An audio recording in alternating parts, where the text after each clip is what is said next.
Welcome to E-Bible Fellowship's Evening Bible Studies with your host and Bible teacher, Chris McCann. For more studies, visit our website at www.ebiblefellowship.org. And now, here's Chris McCann.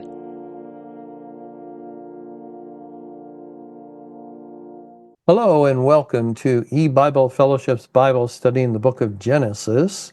This is study number 27 in Genesis chapter 41. And I'll begin reading in verse 41. And Pharaoh said unto Joseph, See, I have set thee over all the land of Egypt. And Pharaoh took off his ring from his hand and put it upon Joseph's hand and arrayed him in vestures of fine linen and put a gold chain about his neck. And he made him to ride in the second chariot which he had. And they cried before him, Bow the knee. And he made him ruler over all the land of Egypt. And Pharaoh said unto Joseph, I am Pharaoh, and without thee shall no man lift up his hand or foot in all the land of Egypt. And Pharaoh called Joseph's name Zaphnath Paaneah. And he gave him to wife Asenath, the daughter of Potiphera, priest of On. And Joseph went out over all the land of Egypt, and Joseph was 30 years old when he stood before Pharaoh, king of Egypt. And Joseph went out from the presence of Pharaoh and went throughout all the land of Egypt. All the land of Egypt. We read that he set over all the land of Egypt. Egypt, by the way, the word Egypt, the name Egypt, is used 18 times in Genesis 41. So it's, very, very common reference in this chapter. Last time we were talking about Pharaoh being a picture of the father, Joseph a picture of the son, and Pharaoh bringing him out of prison and setting him basically at his right hand. You know, that's what happened when Christ rose from the dead.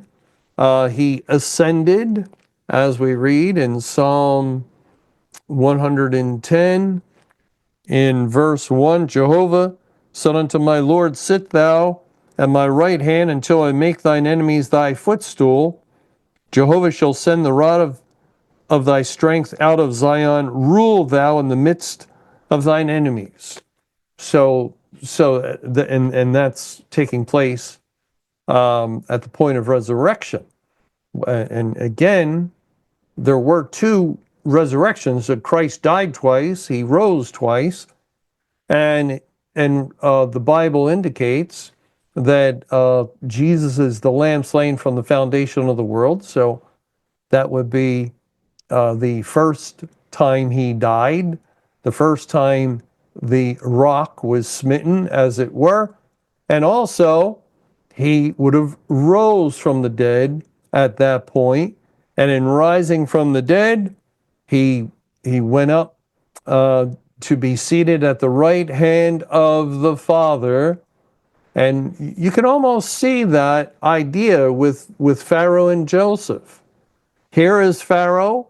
He's king over Egypt, has all power and authority, but he's bringing Joseph from prison, and he is saying, he's giving Joseph his ring. And by the way, if we go to Esther chapter 3, it says in Esther 3, in verse 10, and the king took his ring, and this is King Ahasuerus. In this case, it's Haman, who is a wicked man, but just think about the ring that's in view. And the king took his ring from his hand and gave it to Haman, the son of Hammedatha, the Agagite, the Jews' enemy. And the king said unto Haman, The silver is given to thee, the people also, to do with them as it seemeth good to thee. Then were the king's scribes called on the 13th day of the first month, and there was written according to all that Haman had commanded unto the king's lieutenants and to the governors that were over every province. and to the rulers of every people of every province, according to the writing thereof, and to every people after their language. In the name of King Ahasuerus was it written and sealed with the king's ring. So a law was made, and the king's ring was necessary to authorize the law and seal the law. And of course, the law of the Medes and the Persians, if the king establishes a law, it cannot be changed, cannot be altered in any way, which reminds us of the word of God that, God changeth not, and his word is eternal, and all will be fulfilled that he has spoken. But also in Esther chapter 8, and this would be more positive, something we can probably get a better grip on than God giving the ring to Haman.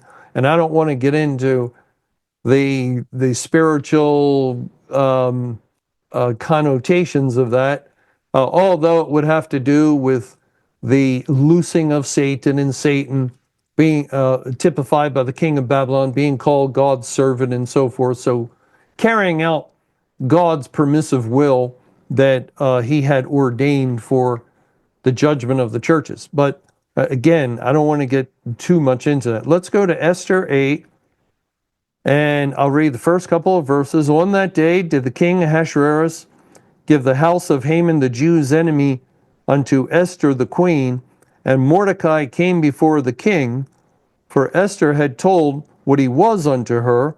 And the king took off his ring, which he had taken from Haman, and gave it unto Mordecai, and Esther set Mordecai over the house of Haman.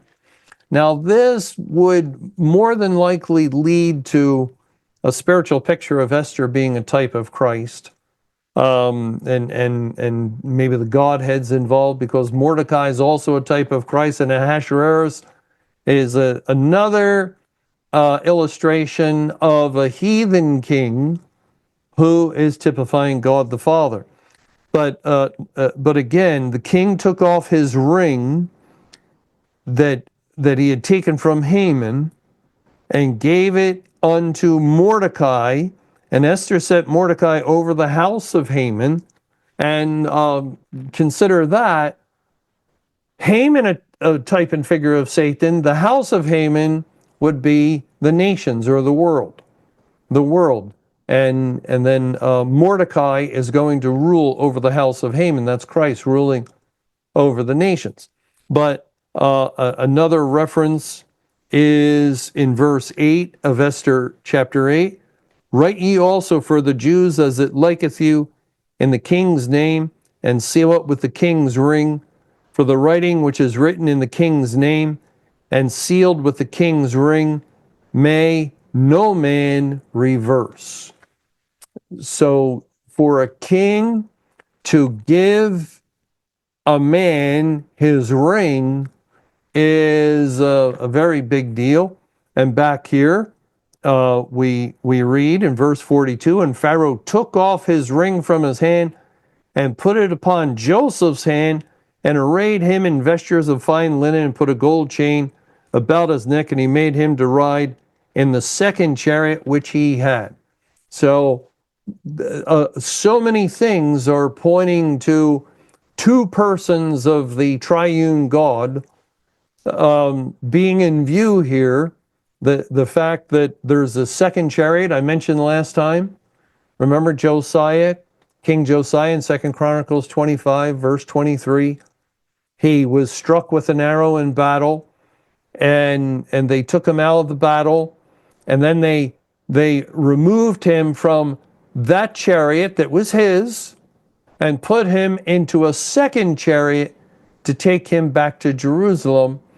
And maybe the first chariot had some damage, not sure, but it shows that kings had a backup chariot. They had a chariot in reserve in case something happened to number one chariot, and you wouldn't want to be caught telling the king, king, the chariot wheel just busted, and we're going to have to put you in this ordinary chariot over here. Oh no, oh no, you better have a duplicate.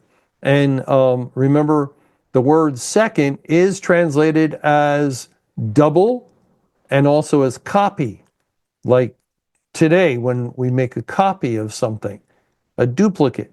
And that fits the spiritual picture of the Godhead. There's three persons, one God, one God. And as Christ declared, I and my Father are one. And so Pharaoh will ride in a chariot for a king. Joseph will ride in a chariot for a king. Pharaoh has authority to make law and to seal it and to have the full power of Egypt behind it. Joseph, now having the king's ring, has authority to make law and to seal the law so it's not to be changed and so forth. And we know that he was going to rule. He was going to command the people concerning the harvest. Here's what you have to do. We're going to build these store cities, these storehouses. You have to take the fifth part. There'll be 7 years of plenty. You store them up. Nobody touches it. And this was law. This was law, as though it came from Pharaoh himself. And this is all in a spiritual setting of the resurrection, because Joseph just came from prison. And when he comes from prison, he's 30 years old. He's 30 years old. And he was 17 when he was sold by his brothers to the Midianite slave traders. And he's gone through a lot. He was in Potiphar's house with the unfaithful wife for 11 years till age 28. Then he was thrown into prison due to false charges. And he was 2 full years in prison. We read that at the start of chapter 41. And it came to pass at the end of 2 full years that Pharaoh dreamed. And quickly after his dream, Joseph comes out of prison. So the reference to 2 full years must apply to the length of time Joseph was in prison, and that would make 11 plus 2, and we see the familiar 2 numbers that keep appearing in the Bible, 11,000 years from creation, and 6-year or 2,300 day tribulation till the birth of Christ in 7 BC, then 13,000 years till 1988. But if you go to the second coming of Christ, which officially began as he judged the church officially in 1994, 13,000 and 2,300 days. And so here we have both in view, the 11, the 13, and 30, indicating the complete purpose of God. And of course, there's a casual. It's not a tight reference to Christ, but we do know that the Bible in the New Testament says he was about 30 years of age. Really, it says, I believe it makes reference to he was a son of 30 years. And Jesus was not actually 30 years old, but probably in the time since coming back from Egypt himself, there was a period of 30 years, and that would touch upon this reference to Joseph as being 30 years old. Okay, so back in verse 41, Pharaoh said unto Joseph, See, I have set thee over all the land of Egypt.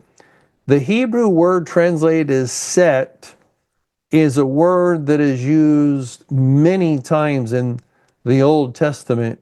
I I wouldn't even want to count them. It's hundreds. And translated in a variety of, with a variety of English words. It's translated as delivered, as in Judges 7 in verses 14 and 15. And his fellow answered and said, this is nothing else save the sword of Gideon, the son of Joash, a man of Israel. For into his hand hath God delivered Midian and all the host. And then verse 15, last part of the verse, for Jehovah has delivered into your hand the host of Midian. So it's translated delivered. It's translated as give in 2 Chronicles 36. We read in verse 23, where it says, 2 Chronicles 36:23, thus saith Cyrus, king of Persia, all the kingdoms of the earth hath Jehovah God of heaven given me, and it's the word given, or set me, which doesn't sound right. That's why the translators translate it a different way. And he has charged me to build him a house in Jerusalem, which is in Judah, and so forth. So given or gave, that Pharaoh has set Joseph over all the land of Egypt, or delivered to him all the land of Egypt, or given to him all the land of Egypt. So you can see how that would tie in with the idea of God the Father giving all the land of Egypt to the Lord Jesus Christ. In Isaiah 22, it's also translated as lay. It can be translated as lay or laid. And in Isaiah 22, I'll read verses, I'll start in verse 20 through 22. And it shall come to pass in that day that I will call my servant Eliakim. Eliakim means God of rising, or God of resurrection. I will call my servant Eliakim, the son of Hilkiah, and I will clothe him with thy robe, and strengthen him with thy girdle, and I will commit thy government into his hand, and he shall be a father to the inhabitants of Jerusalem, and to the house of Judah. And the key of the house of David will I lay upon his shoulder, or I will deliver, I will give, I will set. Here, set could work. I will set upon his shoulder. So he shall open, and none shall shut, and he shall shut, and none shall open. And right away we know with that statement that it is Jesus. It is Jesus from the book of Revelation. Same words. Christ is the one who has the keys of hell and death, and the keys to open doors in salvation, and to shut doors in judgment, and to discontinue salvation. Okay, so going back to Genesis 41:41, Pharaoh said unto Joseph, see, I have given thee, or set thee, or delivered thee over all the land of Egypt. And you are going to rule.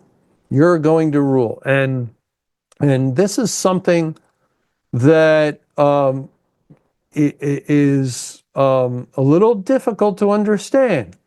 I thought Satan was the ruler of this world. Remember, he's called the prince of this world, and the word prince is also translated as ruler. And we know he defeated Adam, the one who had been given dominion over the earth, and yet, if this is correct, if our understanding is correct, then this predates the world itself, because the spiritual fulfillment would point to the atonement as it was performed at the foundation of the world, and there God would give Egypt, give the world to Christ, who is his son through the resurrection from the dead, and so it can get complicated, as we know in studying the Bible. But I think the way that we can understand this is that, God has always owned the cattle upon 1,000 hills, owned the earth. He is the ultimate ruler of the world. And we do know the parable where the man purchased the field in order to obtain the treasure that was within it. And so the treasure must be the elect, and the field must be the world, as Jesus interpreted for us in another parable. The field is the world. And so God has been the true sovereign always, and yet he set up Adam as, we could say, sort of, a lower ruler, a lesser ruler. And then Adam lost his dominion. He lost that rule as he became subservient to Satan through and was defeated through the lie. And then Satan became the lesser ruler, or a vassal king, I think is how they're referred to, like Herod. Some of the kings we read of in the New Testament were under Caesar. And Caesar is the great king, and then you have these little vassal kings, or they would run a state, and basically act as governors, but they're identified as kings. And so ultimately, throughout all eternity, as well as all history for this earth, God has owned the world and ruled the world. And that's why we read that he sets up kings. Remember that verse, a couple of verses in Daniel? He sets up even the basest of men. See, that's according to God's will. It's not Satan who sets up wicked men. It's God who permits even the basest of men to rule. And Romans chapter 13, we read that governments operate under God's authority. So there is this final, ultimate rule that God has over the earth, and then the lesser rule with Satan. And that would be, the way we would have to look at it in order to understand some of the things that we're going to get a little bit more into, Lord willing, when we get together in our next Bible study. Thank you for joining us for eBible Fellowship's Evening Bible Studies with your host and Bible teacher, Chris McCann. For more studies and information, visit our website at www.ebiblefellowship.org. Until our next Bible study, may the Lord's perfect will be done.